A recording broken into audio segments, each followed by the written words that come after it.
I actually think that the more I work in the industry, the more friends I recognize when I see.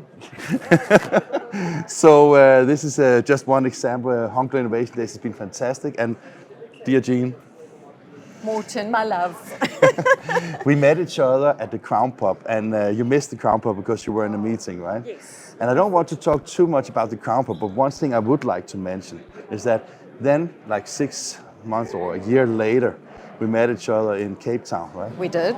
And that was like, we have been friends forever, right? We have. And Cape Town was a wonderful, wonderful trip. We saw exciting customers. We had beautiful sightseeing. We had beautiful drinks at the vineyards, and it was fantastic. Yeah. So, friends for life, as you say. Precisely, yeah.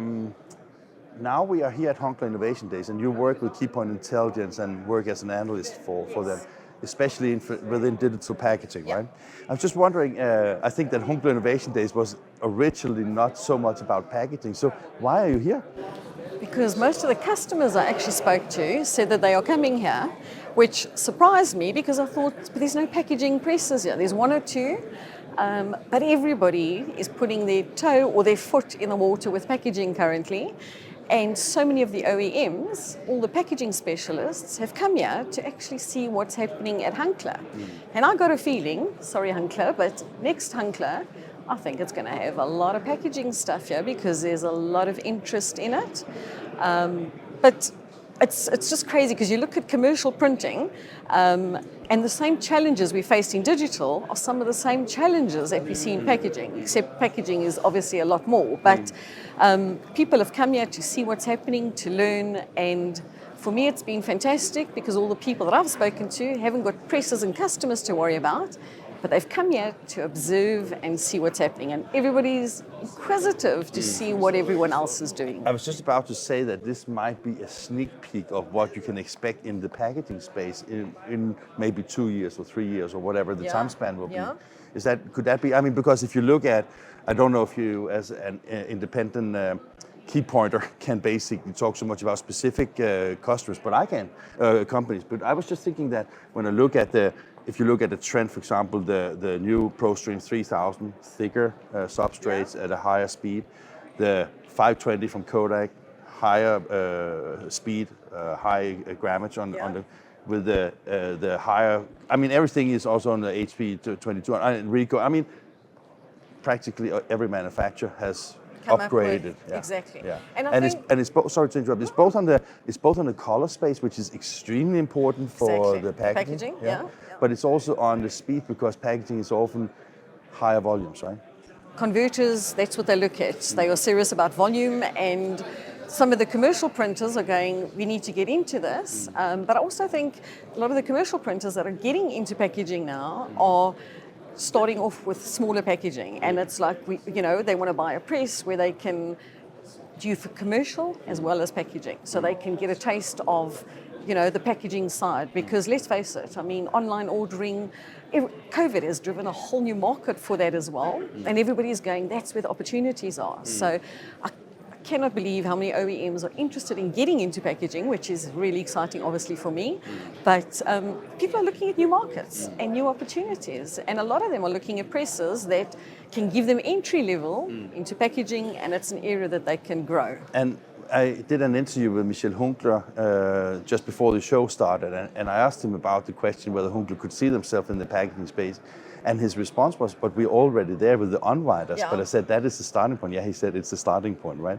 So it's just, I mean, because the handling of substrates, I mean, whether it's thin or thick, of course there's difference to it, but I mean, the precision work and all the crease lines and all the dyes and all these kind of things is in the same kind of space, right? I think so many people are starting their packaging journey and getting into that, and a lot of the conversations that I'm having, it's where to. So we obviously supply many reports for the industry, and which puts a lot of meat on the bone. But if people are getting into packaging, we've got these reports, and it's not a sales pitch, but we've got wonderful reports that just give you guidelines on where to start, because it still amazes me.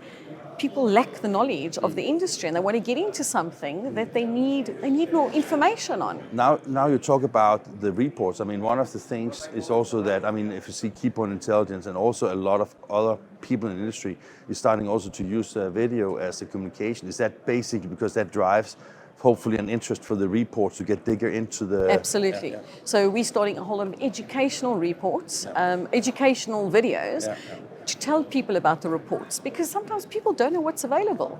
And a lot of OEMs are getting into something, they're spending a lot of money developing, and they haven't done their homework. So, you know, we're saying we want to provide education and assist you in your journey, because you know, you spend millions and there's some white elephant sitting there that they can't do much with. And we want to prevent that from happening. You know, they can't afford to spend that money and it doesn't work. So we are trying to educate the market, understand packaging. We're here to help you on your journey instead of, okay, let's keep this quiet, let's do this, and realize that we've walked into a lot of places and there's presses sitting there that shouldn't have been thought of in the first place because they didn't do their homework. So I think, you know, we're offering a service now that is so needed because packaging is the exciting thing that everybody wants to get into. So, last question. As I said when we began the interview, you are based in Cape Town, and Keypoint Intelligence is mainly an American company. What is the future? Because I mean, you had said also in INKISH before that you want to move to Europe, for example. Is that so something? I am. It's the paperwork's gone in. Unfortunately, I can't speed up the UK's bureaucracy. And there's lots now. Obviously, the war has put a lot of strain on services and that. So I'm moving. But I've got a global position. I can't stay in South Africa, it's too far away. But we've got a house in London, we've got a house in South Africa, but I've got a global role. So I kind of got to be everywhere. And so you can basically work from anywhere, that's what you say basically? As long as there's an airport nearby and I'm on Wi-Fi, but I've got to be where the action is. And let's face it, I look after, because I've got 2 American colleagues that focus on there, I need to look after Europe, so I need to be at wonderful places like this, at Hunkeler Innovation, Label Expo. You know, you've got to be the people, because it's all about people and customers, and it's a beautiful industry. So fantastic. Jean, I love thank you very much.